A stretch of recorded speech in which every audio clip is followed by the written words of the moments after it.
Programming পল্লীতে আপনাকে আবারও স্বাগতম। শুরু করে দিচ্ছি আজকে টিউটোরিয়াল। তো আজকে আমরা দেখব কিভাবে আমরা উইন্ডোজের মধ্যে MongoDB ডাটাবেস ইনস্টল করতে পারি। ওকে, তো ইনস্টল করার জন্য আমি ব্রাউজার ওপেন করলাম, গুগল ক্রোম। আশা করি আপনাদের সবার পিসিতে গুগল ক্রোম আছে। তো আমরা MongoDB ডাটাবেসটা ডাউনলোড করব। সো আমরা লিখব MongoDB download in Windows. Okay, fine. So MongoDB download in Windows লেখার পর আমাদের যে প্রথম যে ওয়েবসাইটটা আসছে সেটা হচ্ছে MongoDB কমিউনিটি সার্ভার ডাউনলোড। ওকে, সো আমরা এইখানে চলে যাব। আমি এটা ওপেন করব, ক্লিক করলাম। ওকে, সো এখানে আমি দেখতে পাচ্ছি MongoDB কমিউনিটি সার্ভার ডাউনলোড।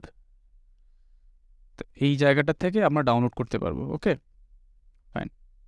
আমি দরকার হয় এই লিঙ্কটা দিয়ে দিব ভিডিও ডিসক্রিপশানে, আমরা দেখে নেবেন। তো এখানে কারেন্ট ভার্সন হচ্ছে 6.0.5 ভার্সন চলতেছে। তো আপনারা চাইলে লোয়ার ভার্সনও আপনারা ইনস্টল করতে পারেন, বাট যেহেতু কারেন্ট ভার্সন আসতেছে, যেটা লেটেস্ট ভার্সন, আমরা অবশ্যই লেটেস্ট ভার্সনটাই ইউজ করব। ফাইন। সো আপনার প্ল্যাটফর্ম কোনটা? প্ল্যাটফর্ম হচ্ছে উইন্ডোজ। সো এখানে অনেক ধরনের অপারেটিং সিস্টেম আছে। এই যে অপারেটিং সিস্টেমগুলোতে আসলে এই MongoDB ডাটাবেসটা সাপোর্ট করে। সো ম্যাকওএস যদি হয় কারো, যদি কেউ ম্যাকওএস দিয়ে কাজ করতে থাকেন, তারা চাইলে সেটা ডাউনলোড করে নিতে পারেন। সো আমাদের ফোকাস যেহেতু উইন্ডোজ, প্ল্যাটফর্ম আমি উইন্ডোজই রাখলাম। আমরা যেহেতু আগে থেকেই বলছি যে উইন্ডোজে আমরা কাজ করবো, সো উইন্ডোজই। দেন প্যাকেজ। সো আপনি জিপ ডাউনলোড করবেন না MCI ফাইল ডাউনলোড করবেন, সেটা হচ্ছে আপনার ইচ্ছা। সো আপনি চাইলে এই ডাটাগুলো দিয়ে দেন ডাউনলোডে ক্লিক করবেন। ফাইন। সো ডাউনলোড হয়ে যাচ্ছে। ওকে, আমি ডাউনলোড করব না, আমার অলরেডি ডাউনলোড করা আছে। তো আমি এটাকে আসলে ক্যান্সেল করে দিই। ক্যান্সেল করে দিলাম। আমি আবার ইনস্টল করব।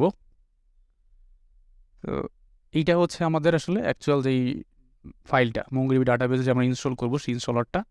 তো জাস্ট সিম্পলি ডাবল ক্লিক করব। আমরা জানি অলরেডি ইনস্টল কীভাবে করতে হয়। ইনস্টল করাটা অ্যাজ ওয়েল আগের মতোই নর্মালি আমরা যেরকম করে কোনো একটা অ্যাপ্লিকেশন উইন্ডোজের মধ্যে ইনস্টল করি। তো আমি ডাবল ক্লিক করলাম, preparing to install. Fine, then next. So welcome page আসবে। ওয়েলকাম পেজ আসলে আমরা দেন নেক্সট চলে যাব। সো এইখানে অনেকগুলো এগ্রিমেন্ট আছে, লাইসেন্স এগ্রিমেন্ট। হ্যাঁ, আপনারা চাইলে এগুলো পড়ে নেবেন, বাট আমরা যদিও এত এগ্রিমেন্টগুলো আমরা পড়ি না, পড়ার সময় হয় না আসলে, যদি আমাদের পড়া উচিত। সো আপনারা ট্রাই, যদি সময় থাকে তাহলে আপনারা একটু পড়ে নেবেন ওরা কী বলছে। দেন নেক্সটে ক্লিক করব। তো এখানে দুইটা অপশন আছে, choose set up type. So আপনি কমপ্লিট করবেন আর কাস্টম করবেন। দুইটা অপশন এখানে আছে। সো যেটা হচ্ছে কমপ্লিট দিয়ে দিব, ওর যেইগুলো রিকোয়ার্ড আছে, যেগুলো আসলে দরকার, যেই ফিচারগুলো, সে বাই ডিফল্ট ওগুলো নিয়ে নিবে। সো আমার ওগুলোর দিকে আমার আসলে চিন্তা করার কিছু নাই।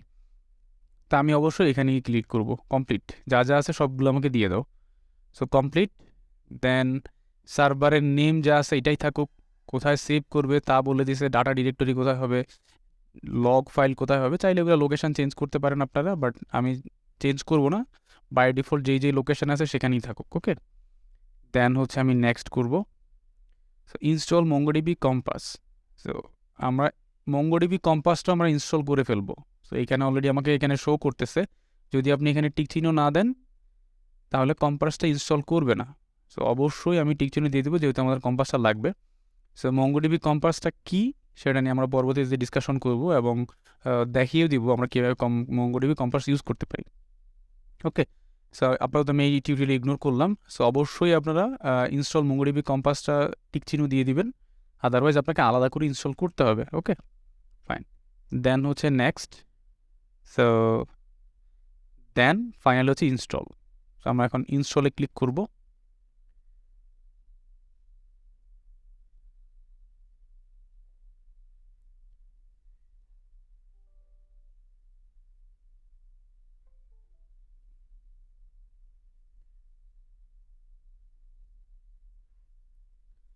তো MongoDB ইনস্টল হওয়ার পর এখানে আমি অলরেডি এখানে একটা শর্টকাট দেখতে পাচ্ছি MongoDB।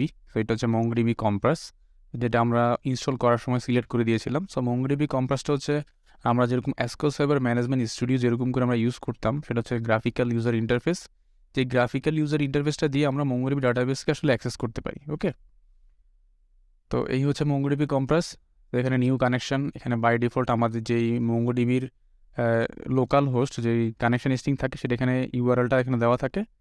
দেন হচ্ছে আমরা কানেক্ট দিলে ডাটাবেসটা কানেক্ট হয়ে যায়। আমি এখানে কানেক্ট দিলাম, দেখেন অলরেডি কানেক্ট হয়ে গেছে। সো এখানে বাই ডিফল্ট হচ্ছে MongoDB-তে 3টা ডাটাবেস থাকে, অ্যাডমিন, কনফিগ, লোকাল। তো অ্যাডমিনে হচ্ছে ইউজার টাইপের ডাটাগুলো এখানে থাকে, কনফিগারেশন রিলেটেড ডাটা এখানে থাকে, লোকাল ডাটাবেসের যাবতীয় এখানে থাকে। তো বাই ডিফল্ট 3টা ডাটাবেস এখানে ইনক্লুড করা থাকে। তো আমরা পরবর্তীতে দেখবো কীভাবে আমরা নিজেদের মতো করে ডাটাবেস ক্রিয়েট করে সেখানে ডাটা ইনসার্ট আপডেট ডিলিট করতে পারি। ওকে, তো পরবর্তী টিউটোরিয়াল আমরা যেটা করব, আমাদের CLI কিছু কমান্ড নিয়ে আলোচনা করব, আমরা কীভাবে CLI কমান্ডগুলো ইউজ করে আমরা সেই ক্রুড অপারেশনটা করতে পারি। ওকে, তো সে পর্যন্ত ভালো থাকবেন, সাথেই থাকবেন। আল্লাহ হাফেজ।